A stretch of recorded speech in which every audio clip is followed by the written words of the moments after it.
For part 3, we're going to take a quick look at dienes. First, I'd like to touch on isolated dienes, which means that between the two double bonds there are two or more carbons separating them.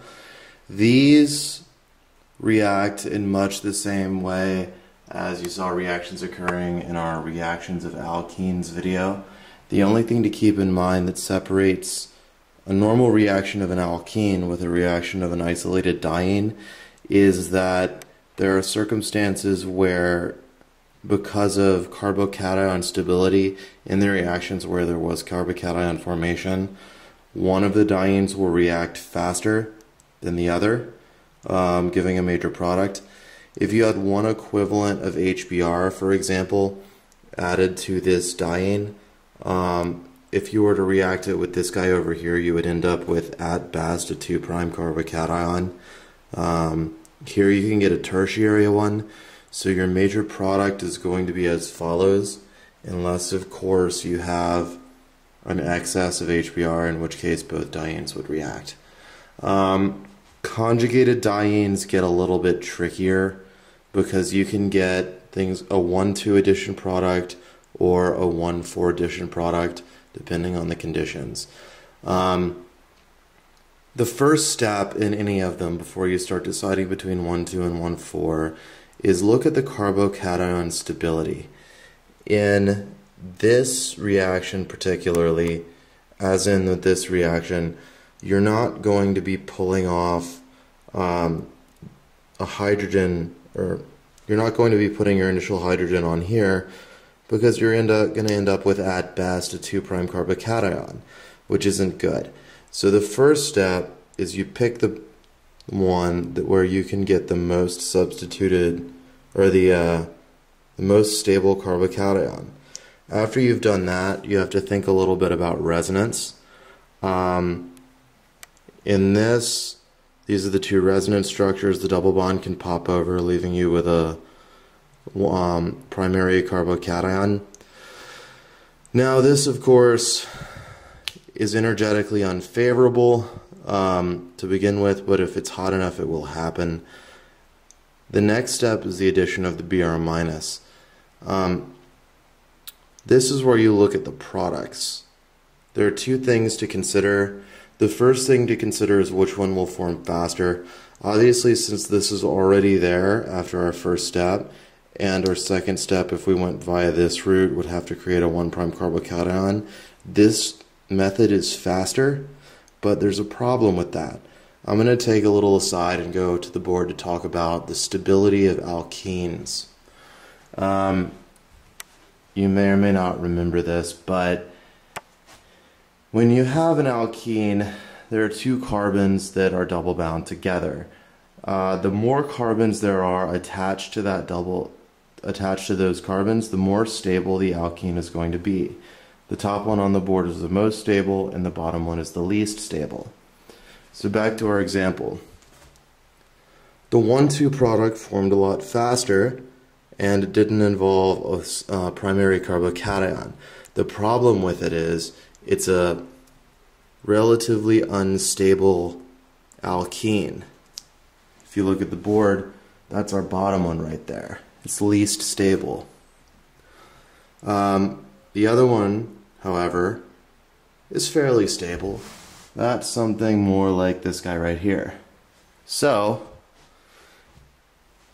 in general, like right here, I've had the reaction coordinates for him. The first one was easy to form, and it formed quickly, but then it didn't have it had a high energy or unstable product. The 1,4 product had a high activation energy, it formed slowly, but then it went down to a more stable product.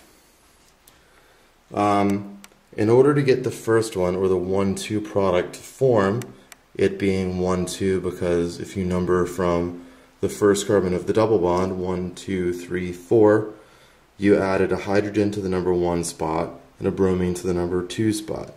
1,4, you added a hydrogen to the 1 spot and a bromine to the 4 spot.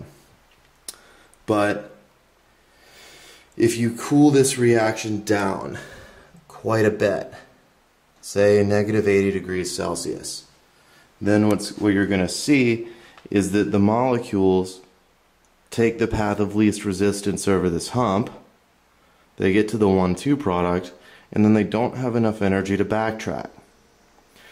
If you start heating that puppy up to say maybe 45 degrees centigrade, however, all those molecules that were stuck at the 1,2 product at the colder temperature can undergo a reverse reaction and then take the path of greater resistance to the more stable product.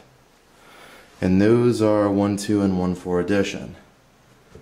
The only other thing that we have to do for conjugated dienes is the reaction of a diene with a dienophile in what's called a diels-alder reaction. This is actually a 1,4 addition product, but it's a little confusing to think about it like that, so let's just learn it like it was a new reaction. The part of this that messes people up the most frequently is they do a bad job of orienting their diene and their dienophile. If I just gave you these two pieces, you might be inclined to put them any which way, which would give you kind of a different product. If you flipped that second piece around, for example, this group would be down here. That's not what you want. So you have to look at resonance in order to know how to situate the diene with the dienophile. What I do first is I just take the diene, the one with, the 2 bonds, and I put it straight upright on the left. And the diene has an electron donating group, generally an oxygen. Resonate that lone pair down a smidge, then resonate that there and end yourself up with a negative charge on the tip. Now look at your dienophile.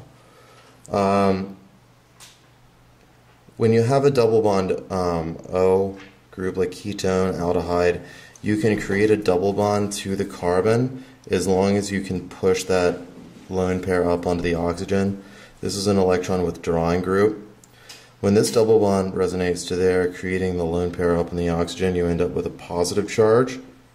Now orient those two molecules so that their resonance contributors would have a negative charge matched to a positive charge and a negative charge matched to a positive charge.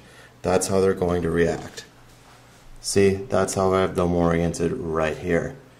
Now you react the original resonance contributors in that orientation in the typical diels-alder way, which is the dienophile donates this double bond to create this bond right here. That pushes this double bond down to the far side, which pushes this out to create the bond there. The 2 bonds that got created were that and that. It's the diels-alder reaction. A couple things to note. If this creates an asymmetric center or a chiral carbon, the product's going to be racemic. If the dienophile, or this guy right here, is cis, like if it has another group coming off in there in the cis configuration, you will get a cis product. If it's trans, you will get a trans product. If you have a bridged bicyclic product, the major product is the one where the substituent group is endo or pointed toward the double bond. That is a bit tricky, and I decided not to get into that for the purposes of this video. They don't usually try to trip you up on that on standardized tests, but if you're curious, then a quick Google search for endo stability and bridged bicyclic products. Read a little bit, and you can figure it out. Alright?